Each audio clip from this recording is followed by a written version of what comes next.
வணக்கம். ஜூலை மாத ராசி பலன்கள். இந்த வரிசையில் நம்ம பார்க்குறதுக்கு முன்னாடி உங்களுடைய ராசிக்கான பலன்களையும் உங்களுடைய லக்னத்துக்கான பலன்களையும் சேர்த்து பார்த்துக்கோங்க. ஏன்னா அப்படி பார்க்கும்போது உங்களுக்கு இன்னும் கொஞ்சம் அக்யூரசி கிடைக்கும். ஏன்னா விதிப்பாதி மதிப்பாதி அப்படிங்கிறதுல கோச்சாரத்தின் அடிப்படையில் ராசியிலிருந்து மற்ற கிரகங்கள் எல்லாம் எப்படி இருக்குது அப்படின்னு பார்க்குறது ஒரு பக்கம். அதை தாண்டி லக்னத்திலேருந்து அந்த கிரகங்கள் எந்த பொசிஷனில் இருக்கோ அதையும் பார்த்துக்கிட்டிங்கன்னா, ஸோ உங்களுக்கு இப்போ நீங்கள் ஒரு மேஷ ராசி துலாம் லக்னம் அப்படின்னு வச்சுக்கிட்டிங்கன்னா, மேஷம் துலாம் ரெண்டுக்குமான பலன்களை சேர்த்து பார்த்து ரெண்டையும் கம்பைன் பண்ணி நீங்கள் ஒரு பலன் உங்களுக்கு கிடைக்கும்போது அது இன்னுமே கொஞ்சம் உங்களுக்கு அக்யூரேட்டாக இருக்கும். மூன்றாவது ஒரு ஸ்டெப் இருக்குது. அது உங்களுடைய பிறந்த ஜாதகத்தில் இருக்கிற அந்த இப்போ ஒரு கிரக நகர்வுகள் இருக்கும்போது உங்கள் பிறந்த ஜாதகத்தில் இருக்கிற கிரகத்தின் மேலே இந்த கோச்சார கிரகங்கள் டிரான்சிட் ஆகும்போது இருக்கிற ஒரு பலன்களும் இருக்குது. ஸோ அது அந்த அளவுக்கு போய் துல்லியமாக எடுக்க முடியாதனாலும் இது ஓரளவுக்கு பொது பலன்களாக கண்டிப்பாக ஒரு 90% அக்யூரசி உங்களுக்கு வந்துடும் இதுலேயே. ஸோ ராசிக்கும் லக்னத்துக்கும் சேர்த்து பார்த்துக்கோங்க உங்களுக்கான பலன்கள். நம்ம இப்போ வீடியோக்குள்ளே போகலாம். ஒவ்வொரு ராசிக்குமான ஜூலை மாத ராசி பலன்களை பார்த்துருவோம். மேஷ ராசிக்கான ஜூலை மாத ராசி பலன்கள். மேஷ ராசிக்கு ஜூலை மாதத்தின் தொடக்கத்தில் ராசிநாதன் செவ்வாய் ராசியிலேயே ஆட்சி பெற்றிருக்கிறார். லாபாதிபதி சனி வக்ரம் பெற்று ராசியை 3ஆம் பார்வையாக பார்க்கிறார். இதனால் உங்களுடைய சிந்தனை மற்றும் மனம் பழைய வரவேண்டிய பாக்கிகள், தொழிலில் லாபம் இவற்றையே சார்ந்து இருக்கும். ஜூலை 13ஆம் தேதிக்கு பிறகு சந்திரமங்கல யோகத்தில் இருக்கும் செவ்வாய் பிறகு தனஸ்தானத்தில் குருவோடு சேர்ந்து குருமங்கல யோகத்தில் அமரப்போகிறார். மேஷராசினருக்கு இது மிகவும் யோகமான காலமாக அமையும். புதிதாக சொத்துக்கள் வாங்குவது, வீடு கட்டுவது, வாங்குவது, மனை வாங்குவது போன்ற சுப விஷயங்கள் நடக்கும். புதிதாக வரன் தேடுபவர்களுக்கு வரன் அமையும். காதலிப்பவர்களுக்கு காதல் கைகூடி திருமணத்தில் முடியும். நீண்ட நாட்களாக தள்ளிப்போன சுபகாரியங்கள் இப்பொழுது ஒவ்வொன்றாய் நடந்து முடியும். பிள்ளைகளுக்கு திருமணம், சீமந்தம், கிரகப்பிரவேசம், காதணி விழா என அனைத்தையும் செய்து பார்க்க ஆசைப்படுவீர்கள். தொழிலில் புதிதாக பண முதலீடு செய்ய விரும்புவோர் உங்கள் சுய ஜாதகத்தில் தசாபுத்தி சரியாக இருக்கும் பட்சத்தில் நீங்கள் அதனை செய்யலாம். ஜூலை மாதத்தில் அனைத்து கிரகங்களும் உங்களுக்கு சாதகமாகவே உள்ளது. வெளிநாட்டிற்கு முயற்சி செய்பவர்களுக்கு இது சரியான காலம். மேலும் குடும்பத்தினரை வெளிநாட்டிற்கு அழைத்துச் செல்வதற்கும் இது ஏற்ற காலமாக அமையும். 3ஆம் இடத்தில் சூரியன், சுக்கிரன் ஆகிய கிரகங்கள் அமர்ந்து உள்ளதால் தன்னம்பிக்கையோடு தைரியமாக முயற்சிகளை மேற்கொள்வீர்கள். முயற்சியால் பொருளீட்டும் ஆதாயம் உண்டு. மேலும் உங்கள் முயற்சிகளுக்கு தகுந்த பாராட்டும் கௌரவமும் கிடைக்கும். குடும்பத்தில் கணவன் மனைவி இடையே அந்யோன்யம் கூடும். தாம்பத்தியம் சிறக்கும். இல்லத்தரசிகள் குடும்ப விழாக்கள் மற்றும் உறவினர் வருகை என்று கலகலப்புடன் எறும்பு போல் எப்பொழுதும் சுறுசுறுப்புடன் ஓடிக்கொண்டிருப்பீர்கள். மற்றவர்கள் உங்களை மதிக்கும்படி பேசுவர். மாணவர்களுக்கு படிப்பில் முன்னேற்றம் உண்டு. விரும்பிய படிப்பினை தேர்ந்தெடுத்து படிக்க முடியும். உங்களுடைய முயற்சிகளுக்கு வெற்றி நிச்சயம் உண்டு. வயதானவர்களுக்கு பெரிதாக நோய் தொந்தரவுகள் இல்லை என்றாலும் இரத்த அழுத்தம் உள்ளவர்கள் அதனை சரியாக கவனித்துக் கொள்வது நல்லது. அலைச்சலை குறைத்துக் கொள்வதும் நேரத்திற்கு உணவும் தூக்கமும் அவசியம். மொத்தத்தில் மேசராசிக்காரர்களுக்கு இந்த மாதம் அனைத்தும் வெற்றியே. ரிஷபராசிக்கான ஜூலை மாத ராசி பலன்கள். ரிஷபராசிக்கு ஜூலை மாத தொடக்கத்தில் செவ்வாய் 12ஆம் இடத்தில் ஆட்சி பெற்றும் 10ஆம் இடத்தில் சனி வக்ரம் பெற்றும் தனது 3ஆம் பார்வையால் செவ்வாயை பார்ப்பதும் தொழில் அல்லது வேலை பற்றிய டென்ஷன் உங்களை நிம்மதியாக உறங்க விடாமல் செய்யும். ஆனால் ஜூலை 13ஆம் தேதி அந்த செவ்வாய் ராசிக்கு நகர்வதாலும் குருவோடு சேர்ந்து குருமங்கல யோகத்தில் அமர்வதாலும் மாத பிற்பகுதியில் சற்று டென்ஷன் குறைந்து ரிலாக்ஸாக இருப்பீர்கள். புதிதாக வண்டி வாகனம் வாங்க வேண்டும் என்ற சிந்தனை பிறக்கும். அதற்காக ஏற்கனவே இருக்கும் வீடு, நிலம் போன்ற பெரிதாக பயன்படுத்தாத சொத்துக்களை விற்க நினைப்பீர்கள். அல்லது இருக்கும் வீடு அல்லது வாகனத்தை விட ஒரு படி கூடுதலான சௌகரியங்களுடன் வாங்க நினைப்பீர்கள். அதற்கு ஏற்ற காலமாக ராசியில் இருக்கும் செவ்வாய் அமைத்து கொடுப்பார். அதற்காக வங்கி கடன், லோன் போன்றவற்றை மாத பிற்பகுதியில் சூரியனின் வீட்டில் இருக்கும் புதன் அமைத்து கொடுப்பார். மாதத்தின் முற்பகுதியில் அதற்கான வேலைகள் விரைந்து முடியும். 2ஆம் வீட்டில் ராசிநாதன் சுக்கிரனும் சுகாதிபதியான சூரியனும் சேர்ந்து அமர்வதால் குடும்பத்தில் சற்று நிம்மதியும் குதூகலமும் பிறக்கும். அடிக்கடி சில குறுகிய பயணங்கள், குடும்பத்தோடு செலவழிக்கும் நேரமும் கூடும். தனாதிபதி புதன் கடக மற்றும் சிம்ம வீடுகளில் பயணம் செய்வதாலும், சுகாதிபதி மற்றும் ராசி அதிபதி தனஸ்தானத்தில் அமர்வதாலும் சுப கடன்கள் ஏற்பட்டாலும் பெரிய பொருளாதார நெருக்கடி அல்லது சிக்கல்கள் இல்லை. 7ஆம் இடத்தை வக்ரசனி மற்றும் செவ்வாய் பார்வையிடுவதால் அடிக்கடி வாழ்க்கை துணை மற்றும் நண்பர்கள், தொழில் பங்குதாரர்களோடு கருத்து வேறுபாடு தோன்றி மறையும். நீங்கள் சொல்வதை அவர்கள் சில சமயங்களில் தவறாக புரிந்து கொண்டு சண்டையிடுவார்கள். எனினும் குருவின் பார்வையும் இருப்பதால் பெரிய பிரச்சனைகளுக்கு இடமில்லை. நீங்கள் விட்டு கொடுத்து செல்வீர்கள். ஜீவனாதிபதி வக்ரம் பெறுவதால் அடிக்கடி பழைய வேலையை பற்றி மனம் செல்லும். இக்கரைக்கு அக்கறை பச்சை என்று தோன்றும். புதிதாக வேலை மாறியவர்களுக்கு திக்கு தெரியாமல் இருப்பது போன்றும் சற்று சவாலாகவும் தோன்றும். எனினும் தொழிலில் புது முதலீடுகளையும் புது தொழில் ஆரம்பிக்கும் எண்ணம் மற்றும் இருக்கும் தொழிலை விரிவாக்கும் எண்ணங்களை மட்டும் தவிர்ப்பது நல்லது. அல்லது உங்கள் சுய ஜாதகத்தில் யோக தசாபுத்தி நடக்கும் பட்சத்தில் நீங்கள் அதனை முன்னெடுக்கலாம். சிலருக்கு யோகா, உடற்பயிற்சி, ஜிம் போன்றவற்றில் ஆர்வம் பிறக்கும். அதற்காக நேரம் ஒதுக்குவதும் அதற்கு தேவையான உபகரணங்களை வாங்கவும் செய்வீர்கள். மாணவர்கள் மேற்படிப்பினை தேர்ந்தெடுப்பதில் குடும்பத்தினர் அல்லது அந்த துறை சார்ந்த வல்லுநர்களின் உதவியோடு தேர்ந்தெடுப்பது உத்தமம். இல்லையெனில் பொருந்தாத படிப்பினை தேர்ந்தெடுக்க வைத்து பின்பு சிரமத்தை ஏற்படுத்தி கொடுக்கும். குடும்ப தலைவிகளுக்கு இந்த மாதத்தில் வீட்டிற்கு தேவையான மின் சாதனங்களை, உபகரணங்களையும் வசதி வாய்ப்புகளையும் ஏற்படுத்திக் கொள்வீர்கள். மாத பிற்பகுதியில் சற்று ரிலாக்ஸாக உணர்வீர்கள். வயதானவர்கள் ஜீவனஸ்தானத்தில் வக்ரசனி இருப்பதால் உடல் நலனில் சற்று அக்கறை எடுப்பது அவசியம்.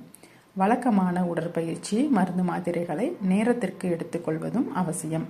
அலைச்சலை குறைக்கவும் தூக்கம் மற்றும் ஓய்வும் அவசியம். மொத்தத்தில் ரிஷபராசிக்கு இந்த மாதத்தின் பிற்பகுதியில் சற்று டென்ஷன் குறைந்து ரிலாக்ஸாக இருப்பீர்கள்.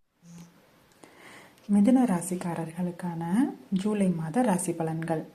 மிதுன ராசியினருக்கு ஜூலை மாத தொடக்கத்தில் ராசியிலேயே சுக்கிரனும் சூரியனும் அமர்ந்து தனஸ்தானத்தில் ராசிநாதன் புதன் அமர்கிறது. இதனால் பொருளாதார நெருக்கடி ஏற்பட்டாலும் யாரேனும் உங்களுக்கு தகுந்த நேரத்தில் உதவி புரிவர். தேவைகள் பூர்த்தியாகும். உங்கள் கௌரவம் காப்பாற்றப்படும். விரையாதிபதியாகிய சுக்கிரன் ராசியில் அமர்வதும் விரயஸ்தானத்தில் குரு அமர்வதும் மாத பிற்பகுதியில் லாபாதிபதியாகி செவ்வாய் குருவோடு சேர்வதும் நிறைய சுப விரயங்களை கொடுக்கும்.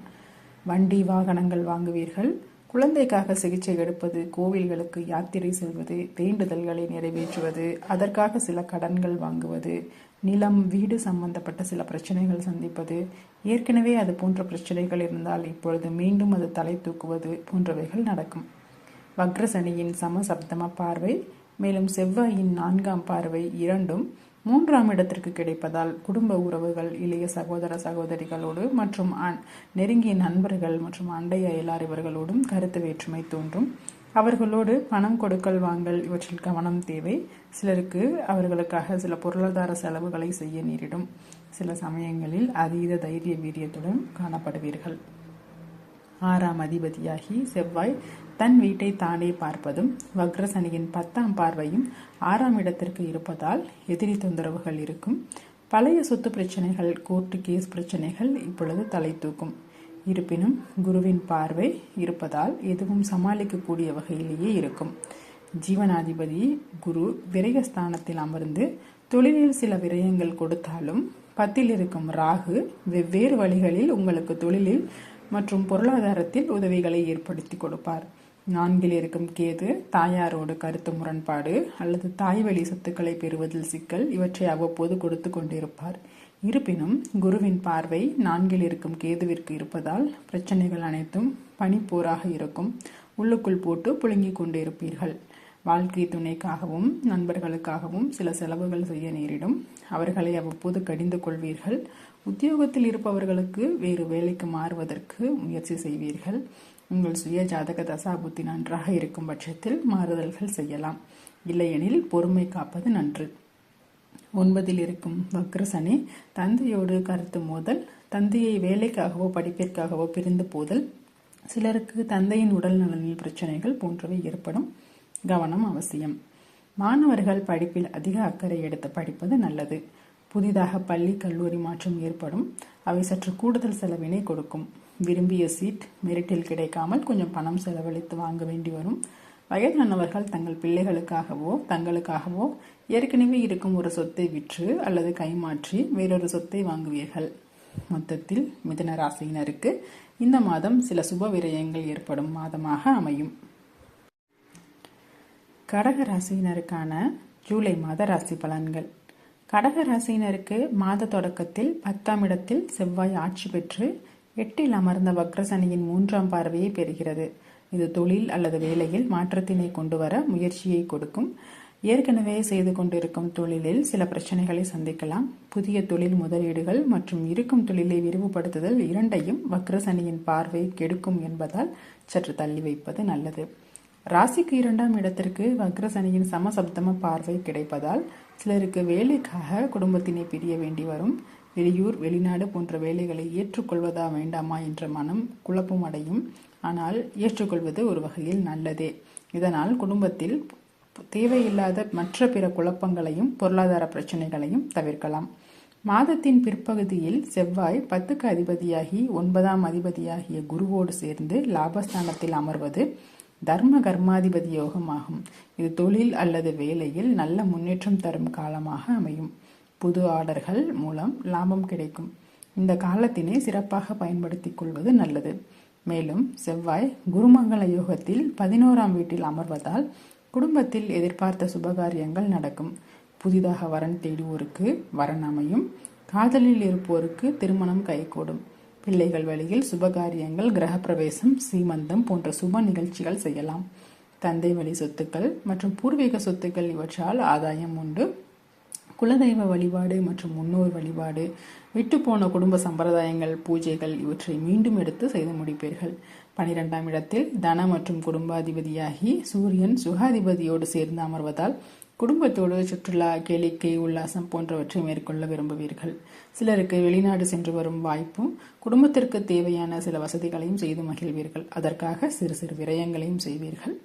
மாணவர்களுக்கு ராசியில் அமர்ந்த புதன் நிறைந்த அறிவு மற்றும் ஞாபக சக்தியை கொடுக்கும். விரும்பிய படிப்பு மற்றும் கல்லூரியை தேர்ந்தெடுக்க முடியும். கல்வியில் முன்னேற்றம் உண்டு.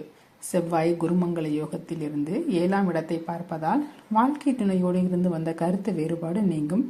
அந்யோன்யம் அதிகரிக்கும். வயதானவர்களுக்கு ஜீவனஸ்தானத்தை வக்ரசனி பார்ப்பதால் சர்க்கரை மற்றும் இரத்த அழுத்தத்தை சீராக வைக்கவும். மாத பிற்பகுதியில் ஜீவனாதிபதி குருவோடு சேர்ந்து அமர்வதால் பெரிய பிரச்சனைகள் இல்லை. மொத்தத்தில் கடகராசிக்கு இந்த மாதம் அஷ்டம சனியிலும் புத்துணர்ச்சி தரும் மாதமாக அமையும். சிம்ம ராசிக்கான ஜூலை மாத ராசி பலன்கள். சிம்ம ராசிக்கு ஜூலை மாத தொடக்கத்தில் 7ஆம் இடத்தில் சனி வக்ரம் பெற்று ராசியை சமசப்தமமாக பார்வையிடுவதால் மன உளைச்சல் அதிகரிக்கும். குடும்பத்தில் வாழ்க்கை துணையோடு மனஸ்தாபம் வந்து போகும். சனி தனது 3ஆம் பார்வையால் 9இல் அமர்ந்த செவ்வாயை பார்வையிடுவதால் பொருளாதாரம் பற்றிய சிந்தனைகள் வந்து போகும். கையிருப்பு கரைகிறது என்கிற கவலையும், அடுத்தடுத்த தேவைகளை பூர்த்தி செய்ய வேண்டுமே என்கிற எண்ணமும் மனதை நிம்மதி இழக்க செய்யும். கவலை வேண்டாம். கவலைப்படுவதால் மன உளைச்சல் அதிகரிக்குமே தவிர குறையாது. பாக்கியாதிபதியாகி செவ்வாய் ஜூலை 13ஆம் தேதி ஜீவனஸ்தானத்தில் குருவோடு சேர்ந்து குருமங்கள யோகத்தில் அமரப்போவதால் தொழிலில் சில திருப்பங்கள், அதனால் சில முன்னேற்றம் கூடும். 8ஆம் அதிபதியாகி குரு 9ஆம் அதிபதியோடு சேர்ந்து ஜீவனஸ்தானத்தில் அமர்வதால் சிலருக்கு பிழைப்பிற்காக வேறு இடம் மாறி செல்வீர்கள். பெண்களாக இருக்கும் பட்சத்தில் திடீர் திருமணம், அதனால் திருமண வாழ்க்கைக்காக வெளியூர் செல்லுதல் போன்றவை நிகழும். செவ்வாயின் சமசப்தம பார்வையும் வக்ரசனியின் 10ஆம் பார்வையும் சுகஸ்தானத்திற்கு கிடைப்பதால் உடல் நலனில் அதிக அக்கறை அவசியம். மனம் எதையாவது யோசித்து கொண்டும் முடிவுக்கு வராத விஷயங்களை பற்றி அசை போட்டு கொண்டும் இருப்பதால் மிகுந்த சோர்வுடன் இருப்பீர்கள். உடலுக்கும் மனத்திற்கும் ஓய்வு அவசியம். சிலருக்கு பூர்வீக சொத்தில் பிரச்சனைகள், குழந்தைக்காக மருத்துவ செலவுகள், கட்டிய வீட்டை புனரமைத்தல், வண்டி வாகனம் ரிப்பேர் செய்தல் அல்லது புதுப்பித்தல், தாயிற்கு மருத்துவ செலவுகள், தாயாரால் அல்லது தாயாரோடு கருத்து வேறுபாடு போன்றவை நடக்கும். 7ஆம் அதிபதி வக்ரம் பெறுவதால் வாழ்க்கை துணை பொருளாதார நெருக்கடியையோ வேலை அல்லது தொழிலில் அதிருப்தியையோ சந்திப்பார்கள். அதுவும் உங்களுக்கு சில சமயங்களில் வருத்தத்தை கொடுக்கும்.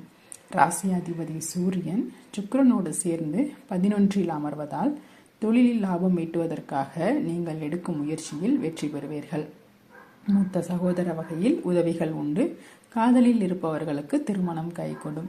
2ஆம் திருமணத்திற்கு காத்திருப்பவர்களுக்கு அதற்கான வேலைகள் விரைந்து நடக்கும். 2இல் அமர்ந்த கேது மற்றும் 8இல் அமர்ந்த ராகு பொருளாதாரத்தில் ஏற்ற இறக்கங்களையும் குடும்ப வாழ்க்கையில் சில திடீர் மாற்றங்களையும் வசிப்பிடத்தில் சில மாற்றங்களையும் கொடுத்தாலும் 10இல் அமர்ந்த குருவின் பார்வை தன மற்றும் குடும்பஸ்தானத்திற்கும் சுகஸ்தானத்திற்கும் கிடைப்பதால் உங்களால் அவை அனைத்தையும் சமாளித்து கொண்டு வர முடியும். ராசிக்கு மட்டும் குரு பார்வை இல்லாத காரணத்தாலும் வக்ர சனி மற்றும் செவ்வாயின் 4ஆம் பார்வையை ஒரு சேர பெறுவதாலும் இந்த மாதம் மனதை அடக்கி ஒரு நிலைப்படுத்துவது மிகவும் அவசியம். அவ்வாறு செய்வதனால் மிகப்பெரிய பிரச்சனைகளிலிருந்து தப்பிக்கலாம். யோகா மற்றும் பிராணாயாமம் மேற்கொள்வது சிறந்தது. ஆன்மீக நாட்டத்தை அதிகரித்துக் கொள்வது ஆறுதலை கொடுப்பதாய் அமையும். மாணவர்கள் மேற்படிப்புக்காக வெளியூர் வெளிநாடு செல்ல நேரிடும். முயற்சிகளுக்கு நிச்சயம் வெற்றி காண முடியும். இல்லத்தரசிகள் கணவரையும் குழந்தைகளையும் பற்றிய கவலைகள் மனதின் நீண்ட நாள் இயக்கங்கள் நிறைவேறுவதற்காக மனம் அலைப்பாய்வதை நிறுத்தி சற்று ஓய்வு கொடுங்கள். வயதானவர்கள் உடல் நலனில் மிகுந்த அக்கறை எடுத்துக்கொள்ள வேண்டிய நேரம்.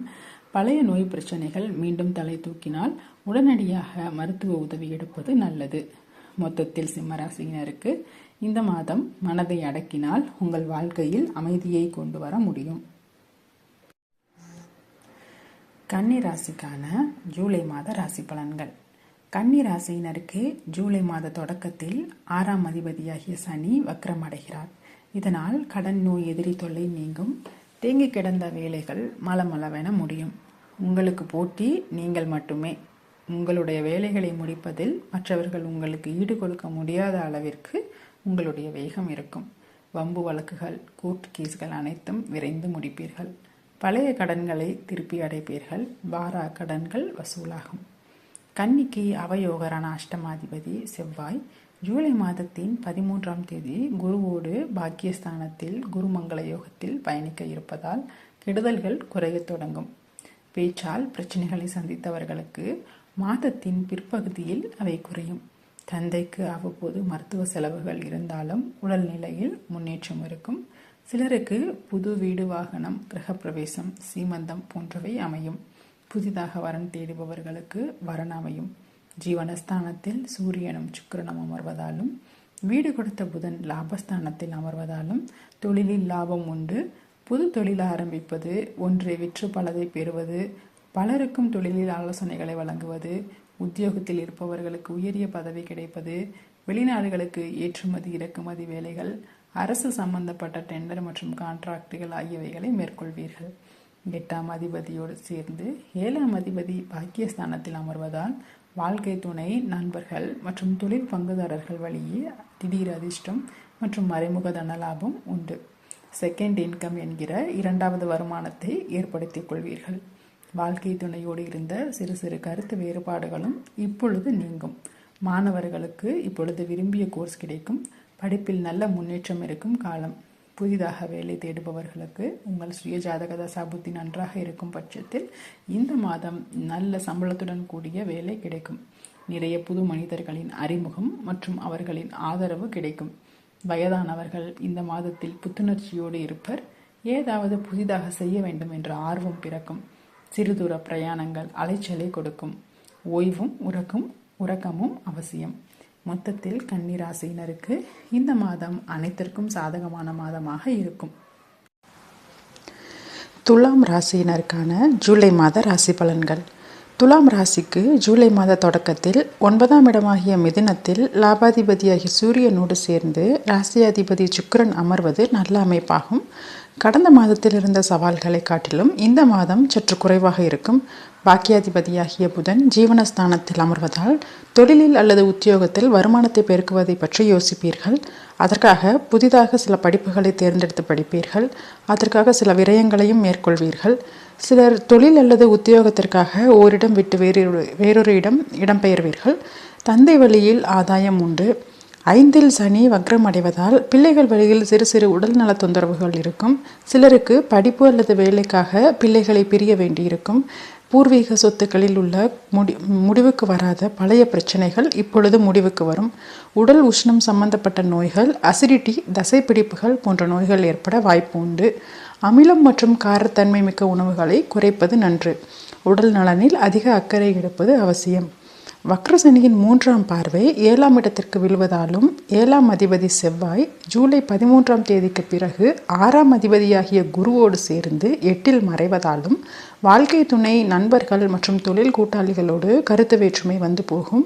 நீங்கள் எதை பேசினாலும் குற்றமாக இருக்கிறதே என்று அவ்வப்போது வருத்தப்படுவீர்கள்.